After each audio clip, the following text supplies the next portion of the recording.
queremos ouvir, Senhor Pai, mas te peço, Senhor, fala aquilo que nós necessitamos ouvir, Senhor Pai, aquilo que nos incomoda, para que possamos estar, Senhor Pai, mudando as nossas vidas, tendo as nossas vidas transformadas, Senhor Pai, para fazer a Tua vontade com perfeição. É o que nós pedimos, em nome de Jesus. Glória a Deus, paz, irmãos. Pode sentar, já lemos a leitura.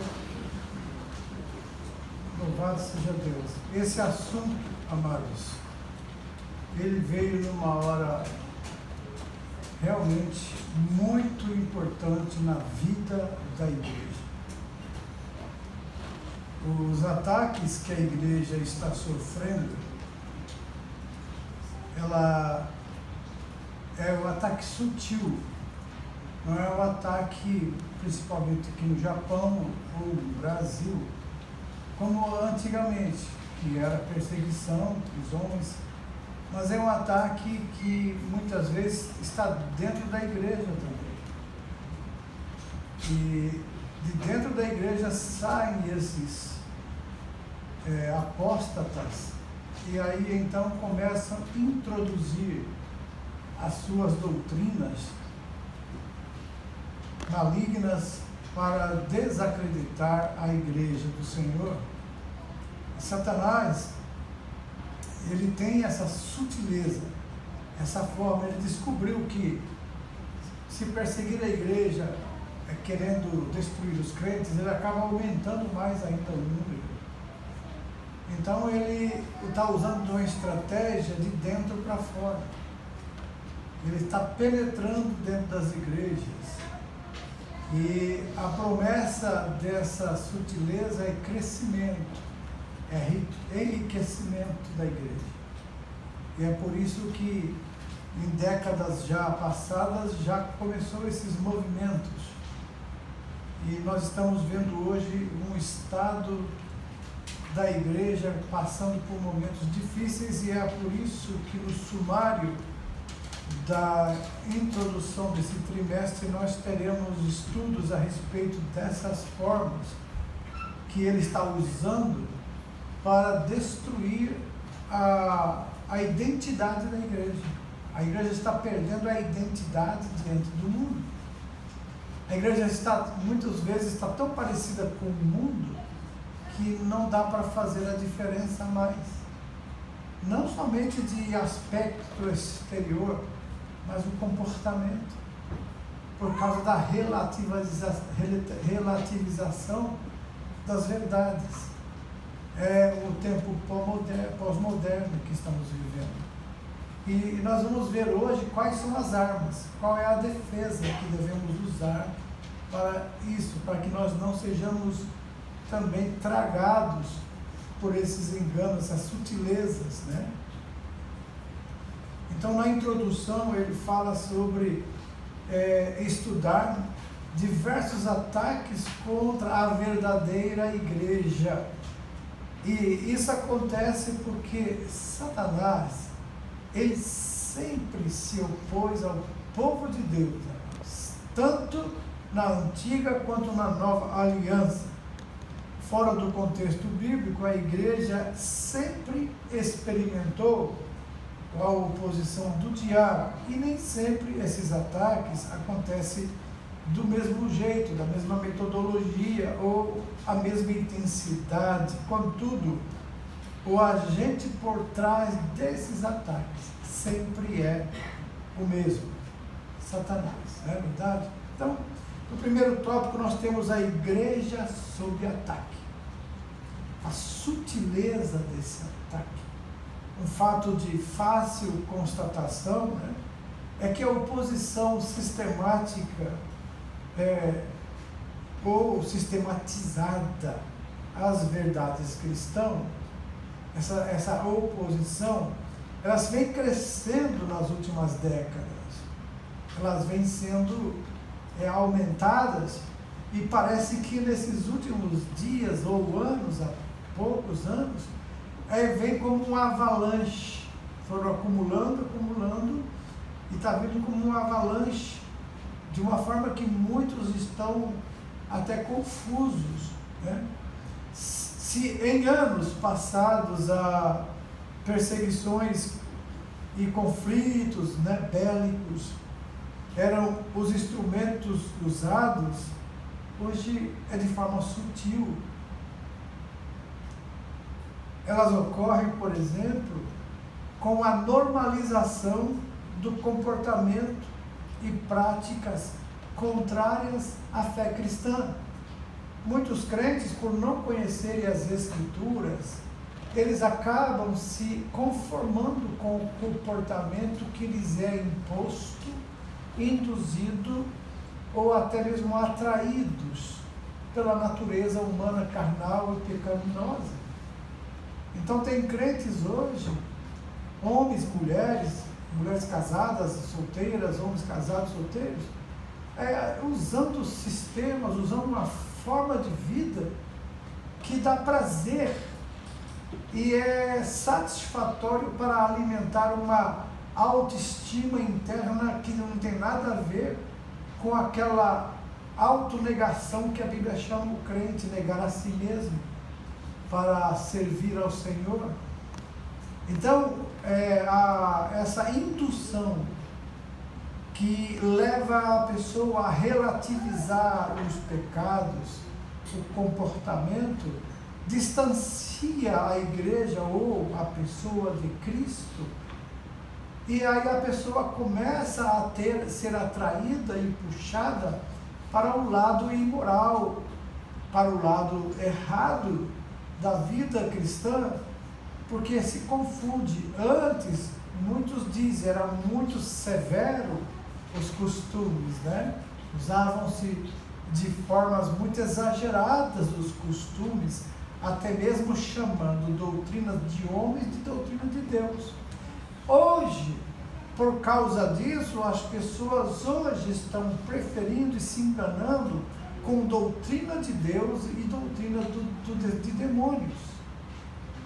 Antigamente era a doutrina de homens que trazia um problema para a igreja, muito exagero, muitas leis criadas pelo homem, como a acepção, conforme Paulo diz em Colossenses capítulo 2, que essa coisa que eles ensinavam sobre corpo, sobre roupas, tudo isso não tem valor nenhum contra o pecado, mas somente para satisfazer aqueles que assim querem.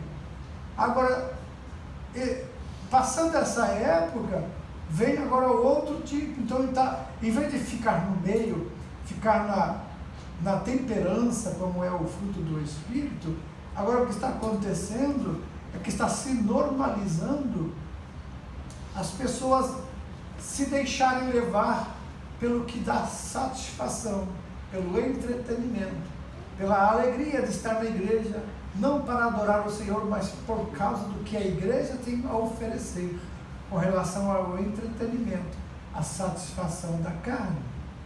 E aí então nós vemos que muitas práticas que hoje estão dentro das igrejas são práticas anticristãs, que levam as pessoas a gostar de outras coisas menos de Deus. Então já não se torna mais um culto ao Senhor, é um culto à vontade humana. É uma igreja que está agindo como a igreja de Laodiceia. Lá se julgava que não tinha falta de nada, até que Jesus disse que ela não tinha era nada. Era pobre, era cego, miserável e nu. E muitas igrejas hoje estão cheias de pessoas vazias, por causa da busca que elas vão, a motivação pela qual as leva aos cultos. Então, há um alerta para o povo de Deus. Um fato de fácil observação nas Escrituras é que Deus sempre manteve o seu povo sob alerta. No Antigo Testamento, por exemplo, nada acontecia com o povo de Deus sem que ele fosse avisado.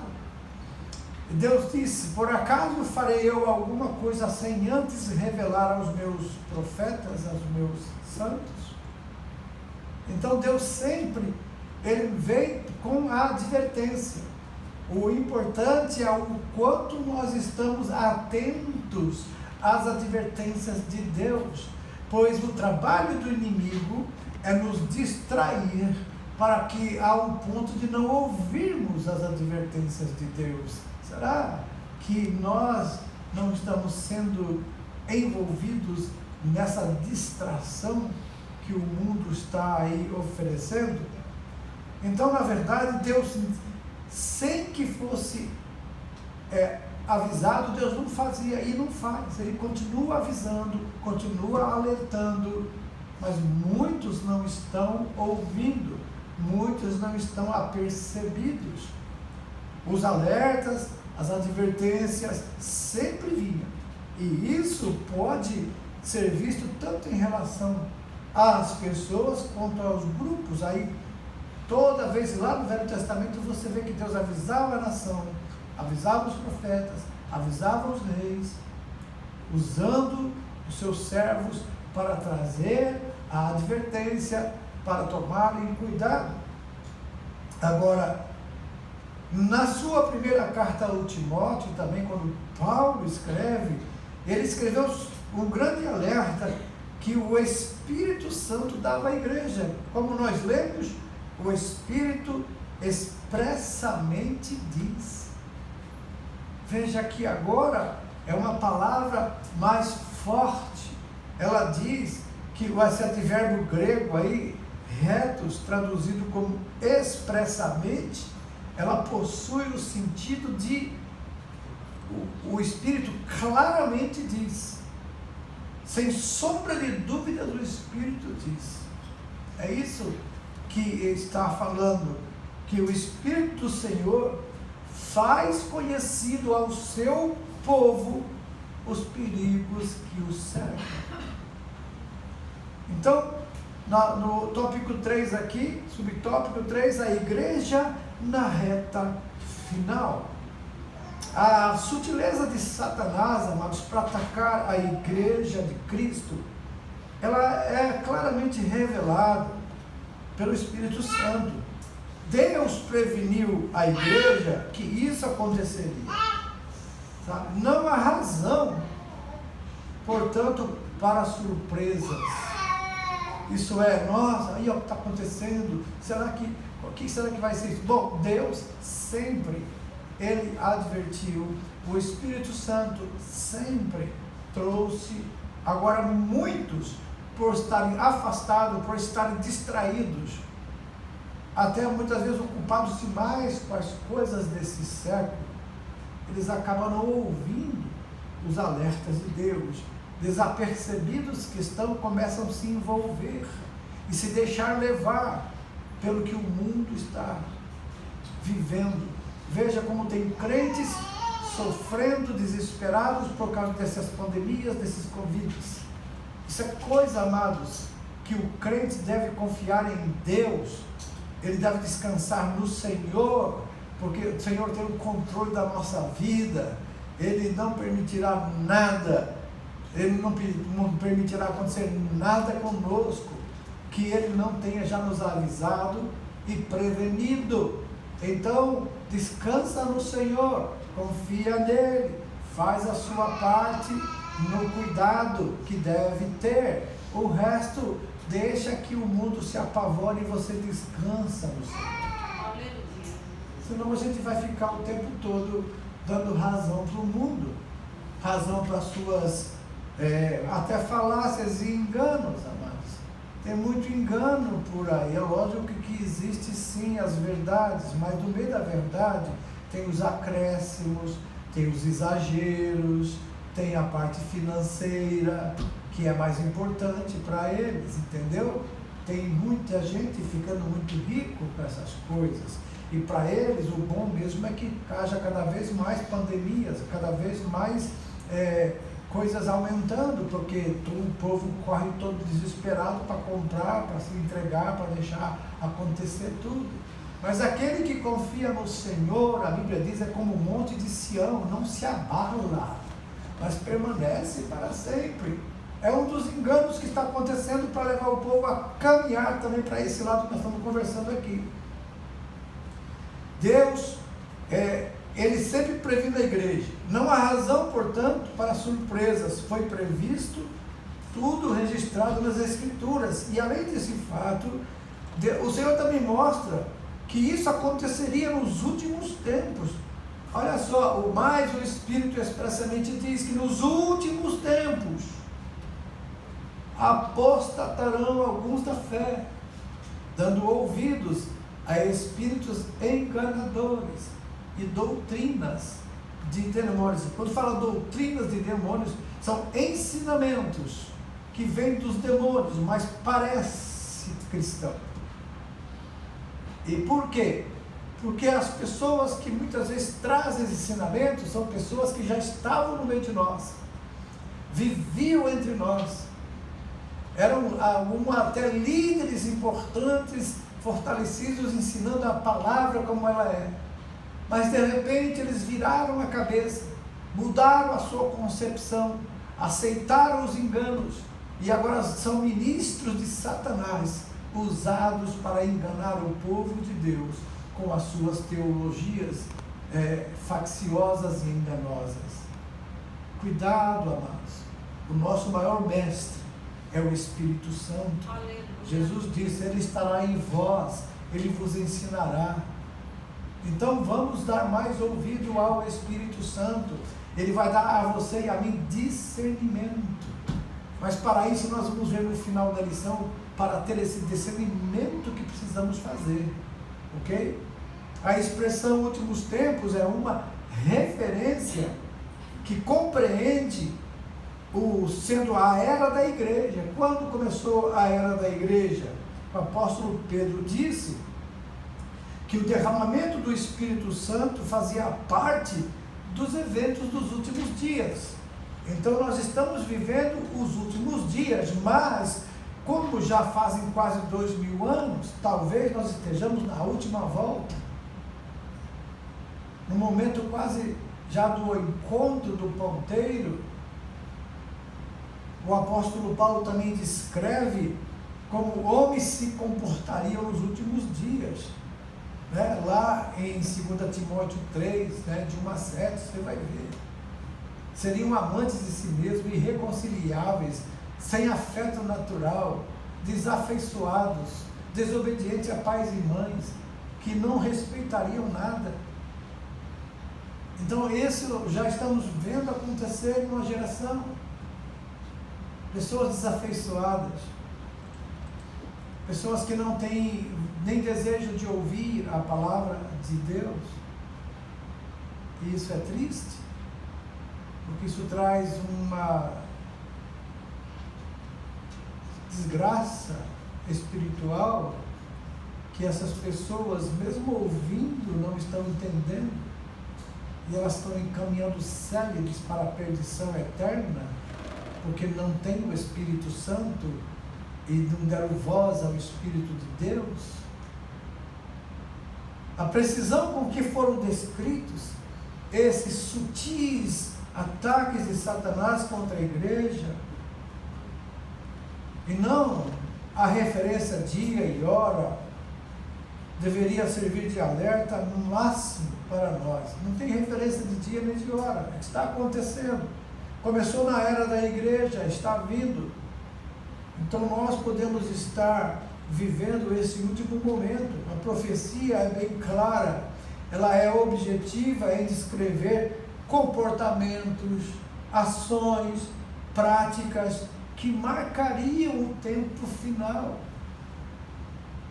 Se o apóstolo Paulo, que viveu há mais de 2000 anos, é lógico que na vida dele, se ele nasceu antes de Cristo, ele tem mais de 2000 anos. Se nasceu depois, ele tem um pouco mais mesmo. Então, na verdade, ele disse que nos últimos dias, o que a igreja pode dizer nessa presente hora? Então, se ele disse isso, nós poderíamos dizer que estamos na reta final. É a última volta. Sabe quem assiste corrida de carros, sabe que sempre tem a expectativa da última volta. É aquela última, não haverá mais chance, é agora ou nada. Então todos tentam nessa reta final conseguirem ultrapassar e chegar em primeiro lugar. É na última volta da corrida. Será que nós estamos vivendo esse momento? É um alerta pelo que nós estamos vendo o que está acontecendo. Nunca aconteceu o que está acontecendo agora, mas nunca houve uma pandemia como essa. Já houve pandemias pelo mundo, mas nunca como essa, que no mesmo momento atingiu o mundo inteiro. Não dá para você entender como isso seria possível se não é um sinal de Deus para a igreja se preparar para nós irmos de encontro ao Senhor nos ares. A sinopse desse primeiro tópico é: a igreja de Cristo precisa estar em estado de alerta contra a sutileza de Satanás nessa reta final. Por quê? É a reta final. Para nós que somos de Cristo é o melhor momento. Estamos prestes a sair da terra e ir ao encontro do Senhor nos ares. Estamos prestes ao arrebatamento. Para o ímpio, para o injusto, para o que rejeitou a palavra, vai ser triste, vai ser de lamento, de choro, de dor.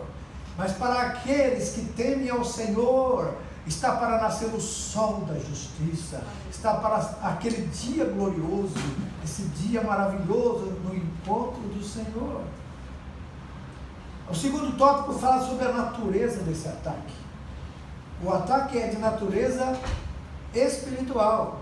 Em sua exposição, o apóstolo faz referência aos espíritos enganadores e demônios.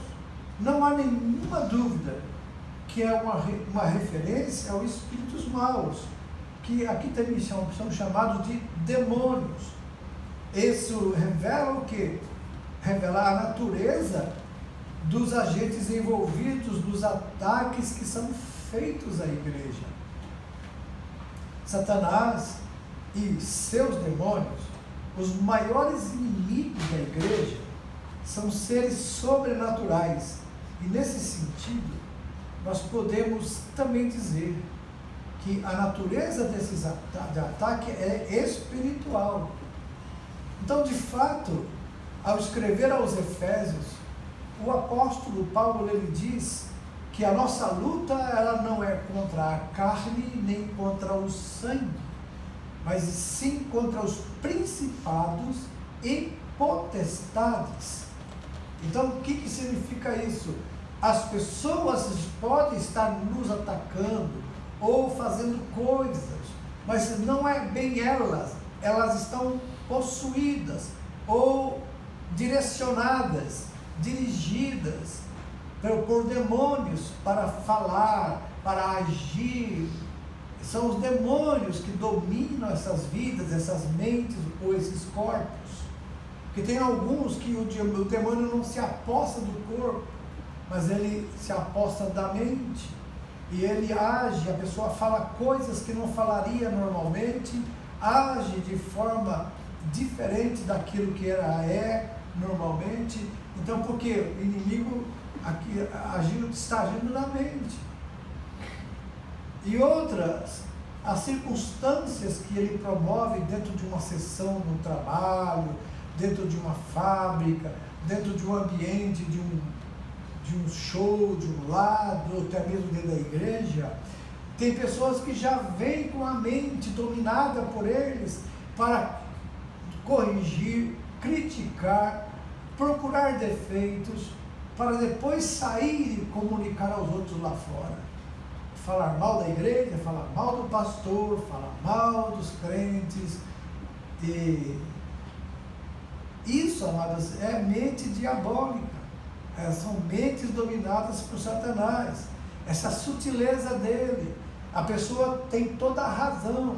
Ela sai da igreja, é crente, mas sai da igreja procurando alguém para falar de comentar algo do culto que ela não gostou, que ela viu que está errado, que ela acha estranho. Isso é uma sutileza do inimigo agindo na mente de quem? Do próprio crente. Do próprio crente. Então nós temos que tomar cuidado, porque Deus, Ele está alertando a sua igreja. O segundo subtópico aqui do item 2 é o ataque de natureza moral também. Outras coisas a ser levadas em conta sobre a natureza do ataque à igreja é que revela essa sutileza do diabo. Ele também é um ataque moral. O que é isso? O apóstolo ele faz referência a pessoas que se comportam de formas hipócritas e que também são mentirosas. Esse comportamento se encontra na esfera moral. Na verdade, a hipocrisia e a mentira são manifestações inversas às virtudes morais cristãs da autenticidade e da verdade. Hoje, a hipocrisia é algo, como na época de Jesus, ele até criticava os religiosos e chamou os fariseus de hipócritas, pois eles falavam, mas não viviam. Isso é que é ser hipócrita, é viver uma vida diferente daquilo que se ouve, se crê e se fala. A ação, a atitude, ela é mais importante às vezes até do que palavras. Por quê? Alguém diz, o que você diz fala tão alto, o que você faz, porque a sua ação, a sua vida, o seu jeito de viver, fala tão alto, que eu nem consigo ouvir o que você diz. Isso é hipocrisia. É a pessoa saber a verdade e viver a mentira.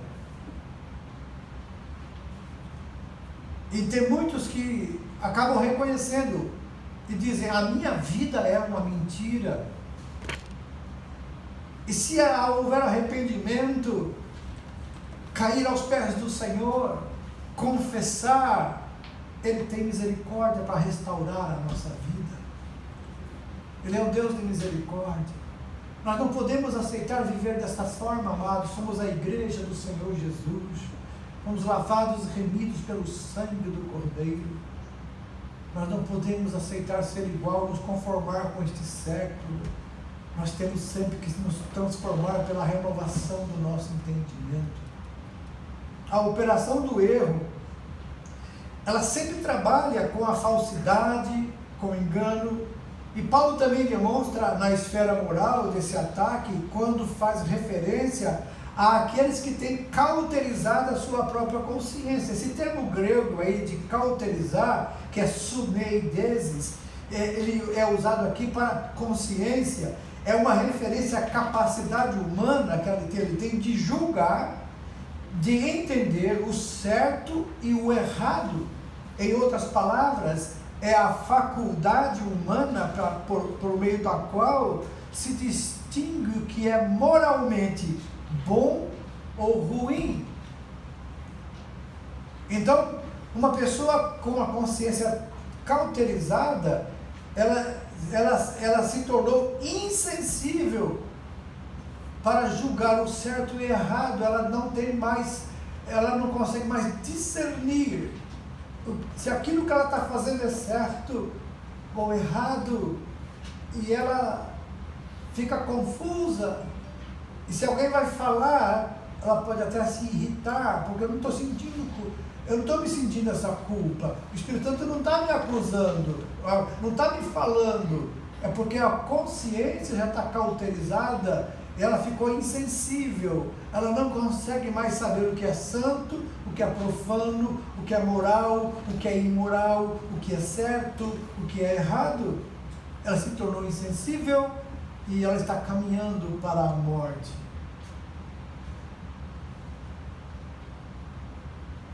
E essa sinopse do texto 2 é: podemos classificar o ataque de Satanás a partir de duas naturezas. Qual é a natureza? A sobrenatural e a moral. O terceiro e último tópico, as esferas do ataque. Bom, a esfera religiosa, amados, ela é importante nós falarmos dela aqui, porque é a esfera onde o inimigo ataca. Em primeiro lugar, o apóstolo mostra que ele acontece na esfera religiosa, acontece, portanto, na esfera da igreja. Entendeu? Um dos ataques aqui, a esfera religiosa. Como Satanás é sutil para minar dentro da igreja. Isso fica claro quando Paulo diz que apostatarão alguns da fé. Não há dúvida que o apóstolo está se referindo aqui a cristão, porque apostatar é você deixar de crer naquilo que você cria antes e agora crer em algo contrário àquilo que você cria. Isso é apostatar da fé, ok?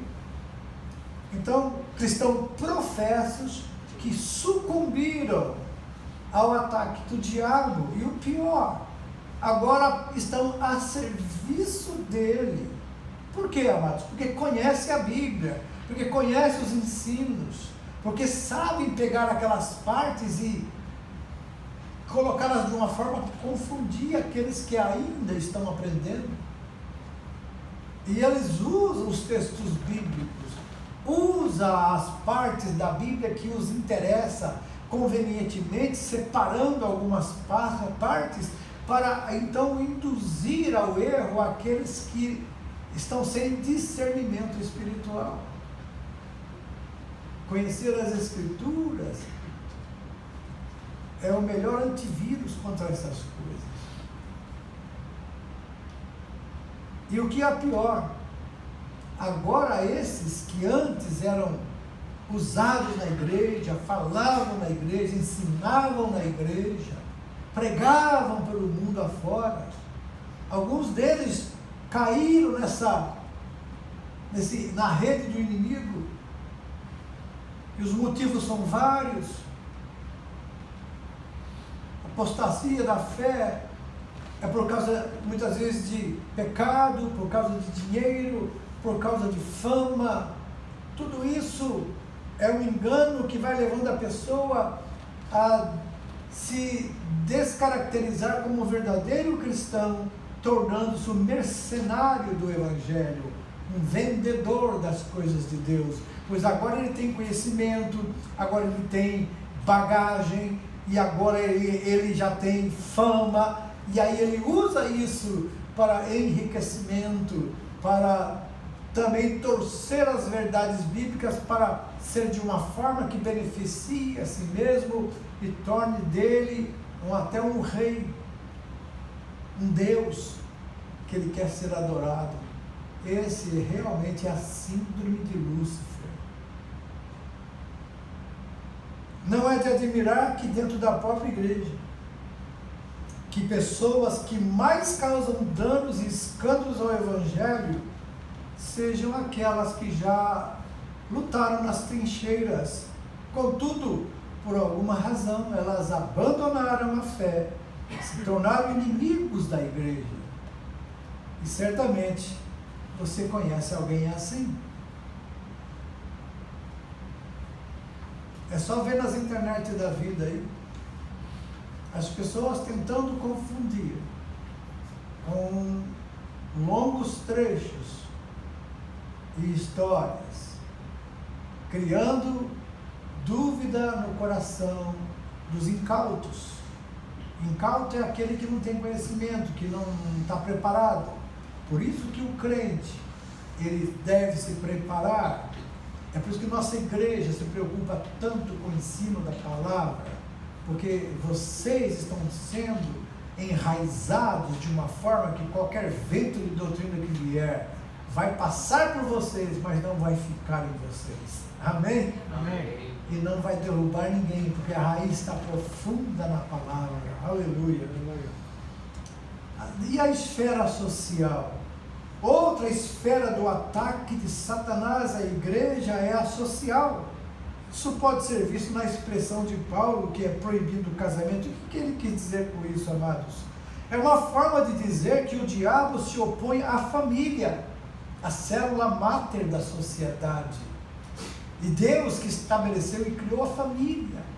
Satanás, sem dúvida alguma, sabe que uma família é as mais importantes instituições sociais que existem, se não as mais. E nesses últimos anos nós temos visto Satanás e seus demônios atacando com muita fúria a igreja, não somente aqui ele fala brasileira, mas do mundo inteiro. Na América a mesma coisa, na Europa também é assim, especialmente a família cristã. Nós estamos sob fogo cerrado, okay? Sabe, fogo cerrado é quando o fogo do inimigo é intenso.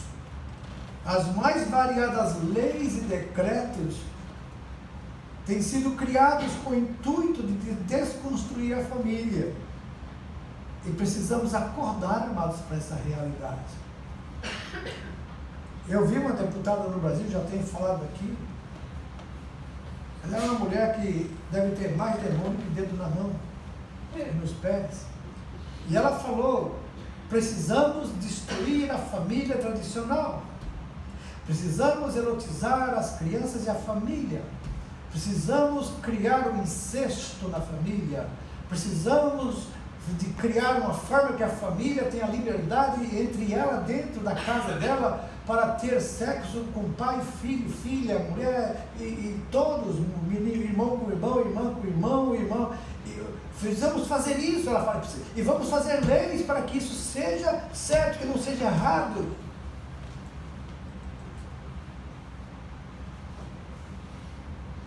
E eu, quando ouvi ela falando isso, eu pensei comigo, Sodoma e Gomorra ficaria rubro, vermelho de ouvir isso. Porque é uma devassidão tão forte, é uma coisa tão abominável, que eu creio que realmente estamos vivendo a última volta dessa corrida. Mas nós chegaremos no nosso destino eterno em nome de Jesus. Então precisamos acordar para essa realidade, pois atacando a família, Satanás atinge quem? A igreja. Satanás atingindo a igreja como? Enfraquecendo a família, enfraquece a igreja. Ok? Enfraquecendo a família, enfraquece a igreja. E isso ele está trabalhando já há décadas e ele está conseguindo em muitas famílias. Os pais, muitos, já estão se adaptando a essa nova norma de vida. Quando nas escolas os professores estão tendo dificuldade com crianças que os pais estão vestindo com roupas do outro sexo, e as crianças estão se destacando porque estão dizendo que na verdade não são eles, é outra pessoa ali. Eu estou nesse corpo, mas eu não sou. Nós temos nossa irmã, uma professora aqui, que falou que tem uma criança que já está vindo totalmente caracterizada de mulher, mas é um menino. E ele tem 8 anos de idade. E os pais consentem, porque é a liberdade que a criança tem. Ora, a criança não sabe o que é certo e o que é errado. É por isso que a Bíblia fala aos pais: ensina o teu filho no caminho que ele deve andar. Porque os pais são aqueles que Deus colocou para instruir a criança no bom caminho. A escola, ela dá o ensino, mas a educação de vida é os pais que têm que dar. mas a escola e o Estado está pegando para si esse tipo de comportamento para que eles ensinem aquilo que eles têm. E Satanás tem colocado em vários postos de governo do mundo pessoas dele para instituir e destruir a instituição que Deus colocou no mundo, e eles estão alcançando seus objetivos. Mas a igreja do Senhor, a verdadeira igreja de Cristo, não vai aceitar isso. A verdadeira igreja de Cristo não vai aceitar esses ditames, essas leis, essas ordens, nem que para isso tenha que ser sofrível, perder, ser preso. Não podemos aceitar, porque temos um Senhor no céu, como disse Pedro, importa obedecer a Deus e não aos homens. Ok? Agora, uma coisa é muito importante, nós sabemos também, amados. O apóstolo mostra aqui que a palavra de Deus, ela possui um poder santificador. Então, quando os pais não leem a Bíblia com seus filhos em casa, vocês estão permitindo que tudo aquilo que o mundo tem aí, através dos softwares, dos games, dessas coisas, invada a mente deles e o coração. E eles não têm nenhuma defesa ali, porque não foi dado pelos pais um antivírus, um remédio, tá? Para que ajudar a combater isso que entra. Ah, mas é criança, mas ele não quer. Hoje os filhos são os donos da casa. Hoje os filhos pequenos mandam no lar, mandam no pai e na mãe. Pastor, eu não posso forçar, senão ele vai ficar assim, vai ficar assado. Irmão, você está contra a palavra de Deus. Você está indo contra o que Deus mandou. E isso vai acarretar prejuízo para a própria família, para você mesmo. Os filhos não têm autoridade para ditar as regras dentro de casa, mas o mundo quer que eles ditem. As leis hoje põem até medo nos pais, porque se você bater, se você disciplinar, se você dar uma palmada, a criança falar, nós tiramos a criança de você, ela vai para tutelar, vai lá para aquele lugar que vai tomar conta dela, porque você está violentando a criança. E é isso que os pais estão com medo. Você, como crente em Jesus, tem que ver o que a Bíblia diz, e não o que o mundo diz, ou o que o Estado diz. O Estado não tem autoridade sobre a Bíblia. O Estado tem autoridade sobre as leis humanas que regem o comportamento da sociedade dentro das leis estabelecidas por Deus. A partir daí, você não é obrigado a obedecer o Estado, porque você segue o que Deus mandou e não o que o Estado manda. Se você é crente em Jesus, se você teme a Deus, você não vai temer o homem, não vai temer essas leis malignas, indignas, ok? A palavra de Deus, amados, ela é o antídoto contra o ascetismo e toda forma de culto falso que o diabo possa criar. Os pais que deixam, teve um filósofo, ele é até humanista, ele não é um filósofo tão assim que a gente considera, muita coisa dele é de esquerda, mas ele falou algo muito importante. Ele disse que perguntaram para ele sobre o que as crianças exigem dentro de casa e que os pais não estão conseguindo controlar. Ele disse assim: o teu filho, a tua filha tem que saber que eles podem muito, mas não podem tudo.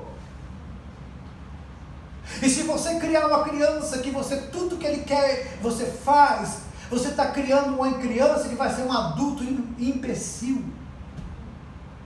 Um adulto imbecil é aquele adulto que vai chegar lá fora e vai querer que todo mundo faça o que os pais faziam em casa para ele, porque nunca tiveram controle, nunca tiveram regras, nunca foi estabelecido para eles o ponto de até aqui vai, daqui para frente não vai, mas eles vão rompendo, e todo o pacto que o pai diz: você vem até aqui, aí a criança vai batendo, ó, eu vou até aqui. Aí a criança vai batendo, de repente acaba o controle, acaba a regra, e a criança faz o que ela quer, e ela percebe que se ela bater o pé, se ela gritar, se ela xingar, aí os pais, tá bom, deixa. Quem está no comando na sua casa? Não seja covarde.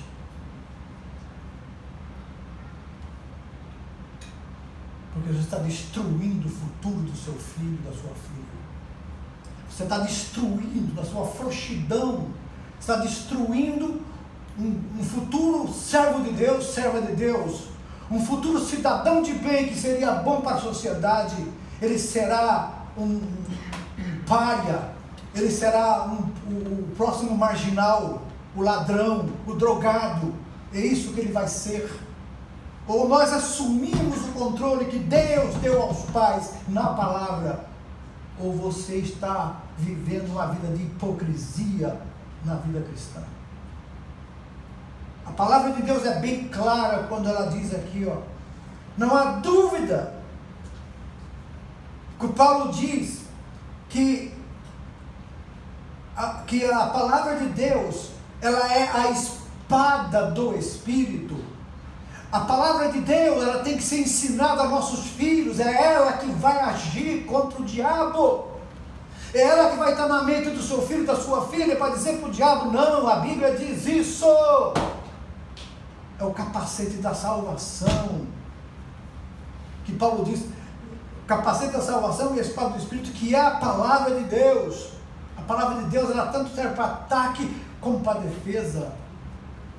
Ela protege a nossa mente dos dardos inflamados e setas malignas. Hoje nós temos as princesinhas. Tudo que a princesa falar, você tem que fazer, porque é uma princesa.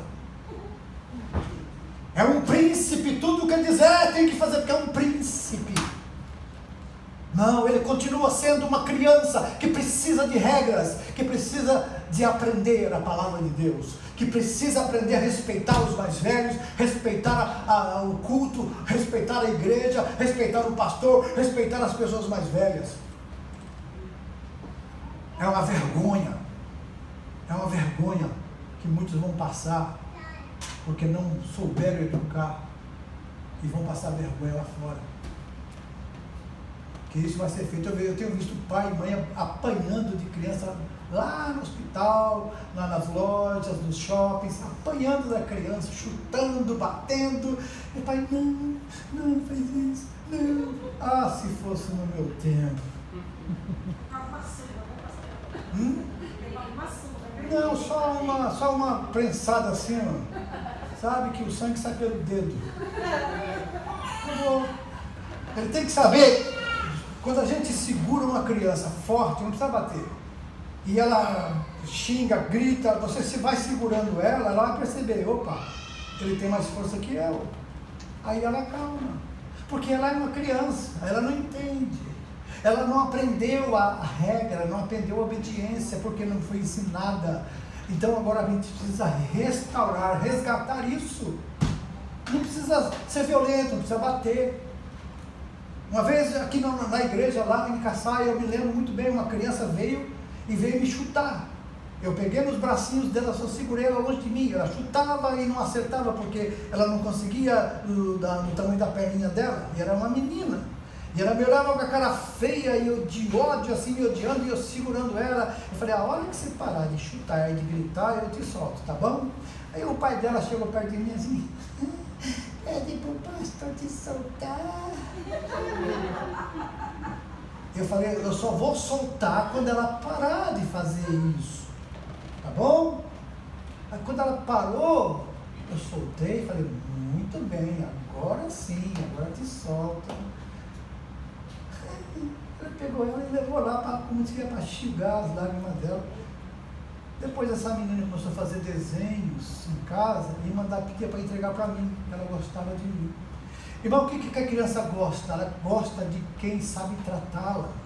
Aquela criança percebeu que aquilo não era raiva, que eu não estava com raiva dela, que eu não odiava ela, mas que eu amava ela, e a criança precisa de disciplina, senão ela mesma não se entende, ela se irrita com ela mesma. porque ela não tem disciplina, não sabe o que é certo e o que é errado, e a gente não ensina, que aqui ela aprenda sozinho, e ela vai ver nos games só tem violência, bate para lá, bate para cá, chuta para lá, estoura para cá, e ela vai pensar nisso a vida toda. Então entramos nesse assunto porque a lição está falando sobre uma sutileza de Satanás que acaba refletindo na vida espiritual do crente na igreja. E aqui ele está dizendo que outras ferramentas, que a forma de a gente reagir a isso, ele está dizendo aqui a prática da oração. Quantos de nós temos orado para os nossos filhos em casa?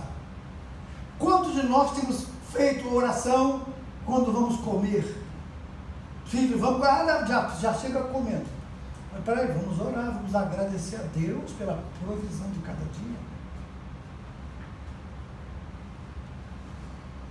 E a criança vai aprendendo a sempre agradecer. Que até a Bíblia diz que tudo que a gente come deve se preocupar, porque antes de comer foi recebido com ações de graças. Eu desde pequeno, eu aprendi isso com os meus pais. Os nossos filhos cresceram aprendendo isso. Uma vez até um fato engraçado, o meu filho mais velho, ele tinha desobedecido, ele tinha lá uns 6 anos de idade, ele tinha desobedecido, ele estava bravo porque tinha levado uma bronca da mãe, e ele estava nervoso e emburrado, ele teve que sentar para comer. Aí sentou na mesa para comer, todo mundo, e o vô e a avó também ali, os pais da missionária. Aí quando o vô pegou a comida assim para comer, o senhor não orou. Ele estava bravo, mas naquela hora ele lembrou, o senhor não orou. Aí o vô, tá certo filho, vamos orar. Então veja, a criança aprendendo, depois ela leva isso com ela. Agora, se a gente não ensina, o pastor não vai ensinar. O pastor não está lá na hora da comida. É você. A responsabilidade é do pai, dos pais. Então a oração, amados, lá em 1 Timóteo 4, 5, o que ele diz aqui? Na leitura.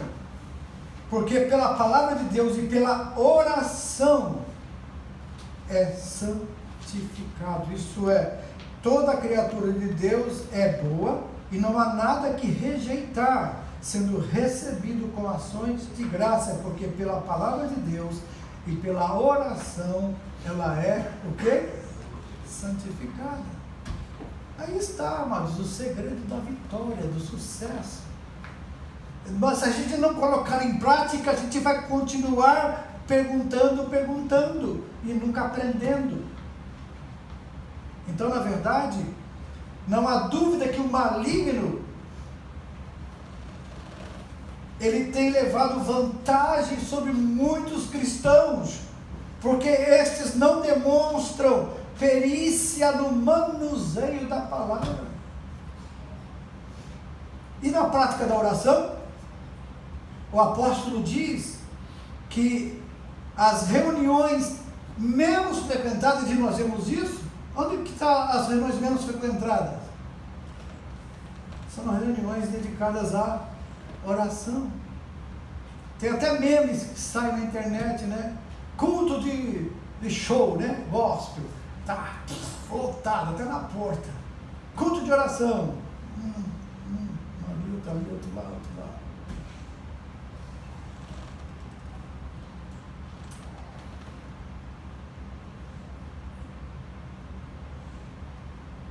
Alguém já disse que o ciclo de oração começou quando a igreja como um todo deixou de orar.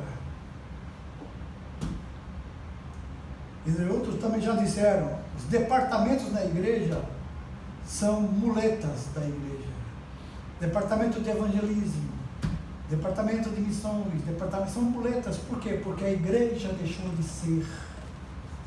Então tem que se criar departamentos.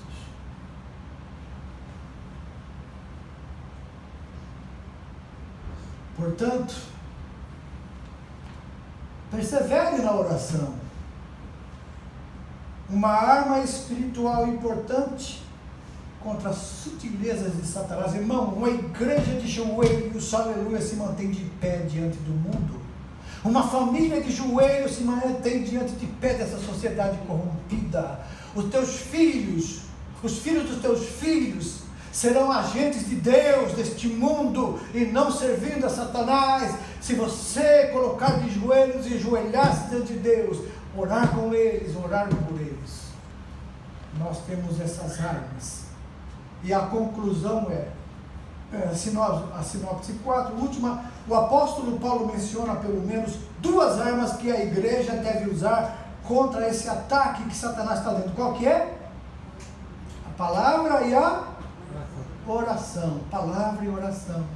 Armas que te deixam você uma pessoa preparada para essa batalha.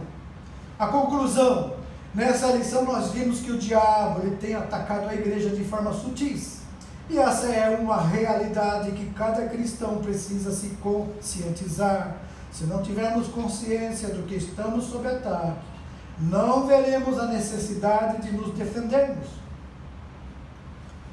Esses dias eu até postei, alguns irmãos já viram, que é melhor deixar de assistir noticiários e orar mais, e ler mais a Bíblia. Ok?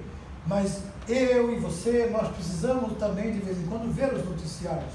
Não ficar só neles, mas ver para aqui o que está acontecendo e você se preparar na oração, no tempo de leitura da palavra, para entender que esse tempo que está havendo agora é sinais que Deus está permitindo. E Ele está dizendo: por acaso faria eu alguma coisa sem primeiro não avisar meus santos profetas? Deus pode estar avisando com esses noticiários. Deus pode estar avisando com isso que está acontecendo. Isso é um aviso de Deus. Olha, se preparem. Né? Então é preciso, portanto, conhecer a natureza desse ataque, a esfera na qual ele ocorre e, o mais importante, munir-se das armas espirituais. Não é armas físicas, não é arma carnal, armas espirituais para ganhar essa guerra. Amém, amados? Amém. Deus abençoe. Tem alguma pergunta que os irmãos gostariam de fazer sobre certos tipos de comportamentos, de atitudes, com relação aos filhos, com relação àquilo que nós falamos?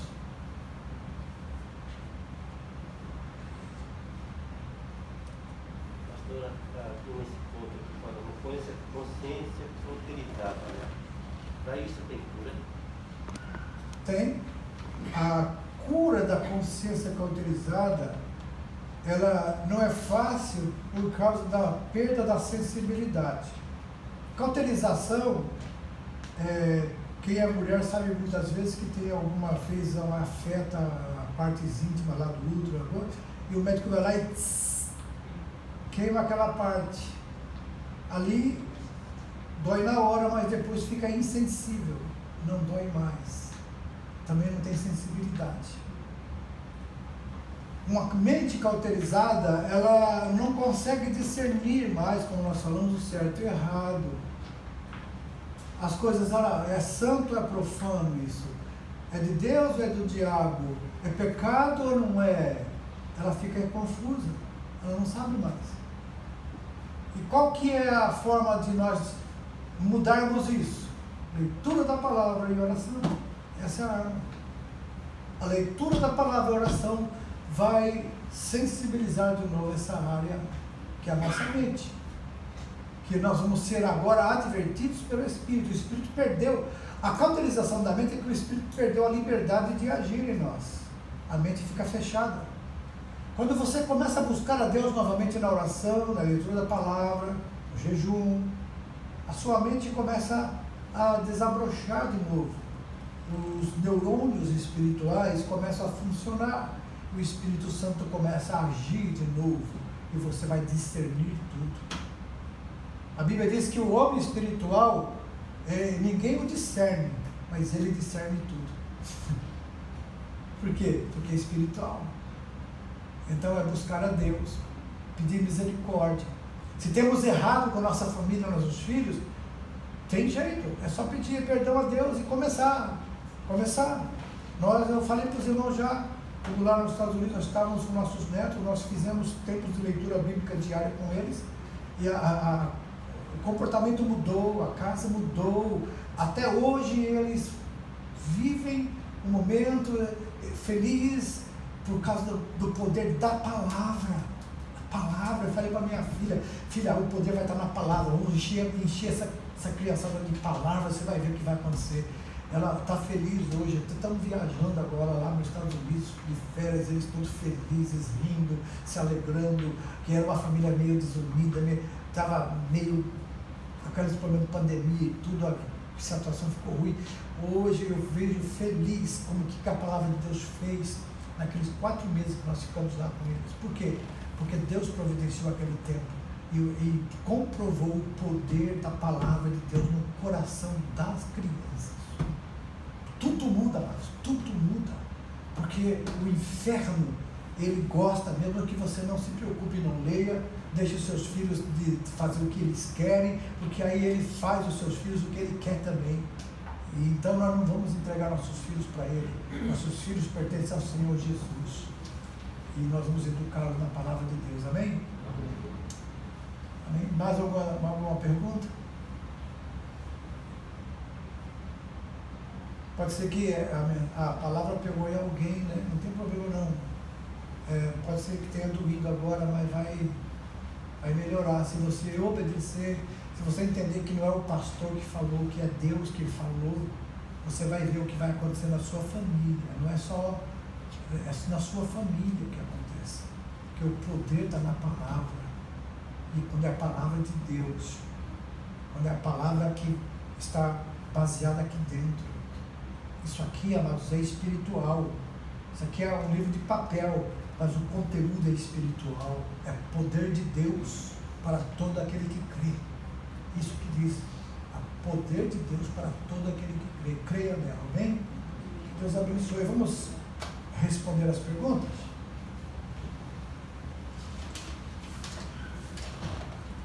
Como ocorre a perseguição à igreja nos dias atuais, amados? De que maneira? Sutil e que mais? Comportamento e mais? Prática contrária à fé cristã. E essa normalização do comportamento, isso todo mundo faz, entendeu? Já viu esse negócio? Todo mundo faz, então vamos fazer também. Ok.